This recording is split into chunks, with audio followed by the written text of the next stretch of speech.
In example 6, we're going to see how we can use the second derivative test to talk about relative extrema. Typically things that we would get from the first derivative test, but they've given us the function f of x equals negative 3x to the fifth plus 5x cubed, and we're going to use a chart to help us outline our conclusion. So let's take a look, first of all, what the critical numbers are. So this will be where f prime of x is equal to 0. So we begin by taking the first derivative. So the f prime of x is going to be equal to negative 3 times 5 is 15, x to the fourth, plus 3 times 5 is 15, x squared. We'll set that equal to 0, and we will factor out a negative 15x squared. That will leave x squared minus 1 in parentheses.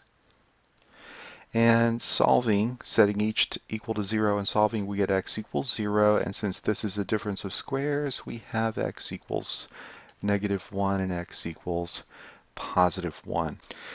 Now I'm going to go ahead and find the corresponding y value so that I have an ordered pair for each of my critical points. So let's go ahead and do that. F of 0 is equal to, so substituting 0 back into this original expression, we get 0. So we have 0, and this first point will be 0, comma 0.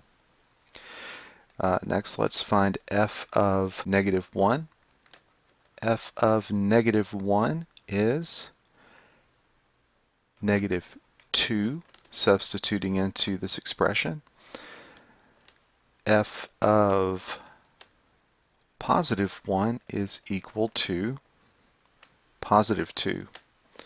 So we have the following ordered pairs, negative 1, negative 2, positive 1, positive 2. Now we need to know what the sign of f double prime of x is. Let's find f double prime of x. So to do that, we differentiate f prime of x, and we get negative 60 x cubed plus 30x, setting equal to 0. You get negative 30x times 2x squared minus 1 equals 0. And x equals 0, x equals plus or minus square root of 2 over 2.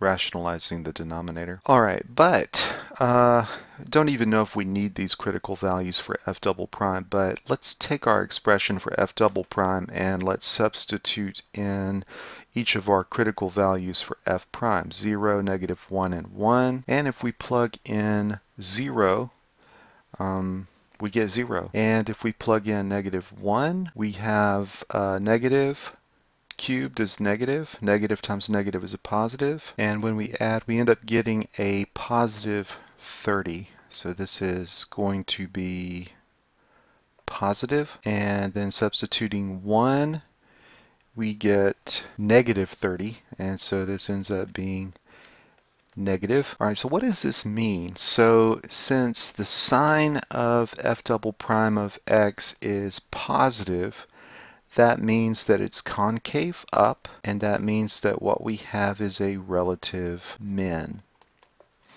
Since here the sign of f double prime of x is negative, that means it's concave down, and we're at the top. That's a relative max. Now over here, f double prime of x is 0, and there's no real conclusion that we can draw from that.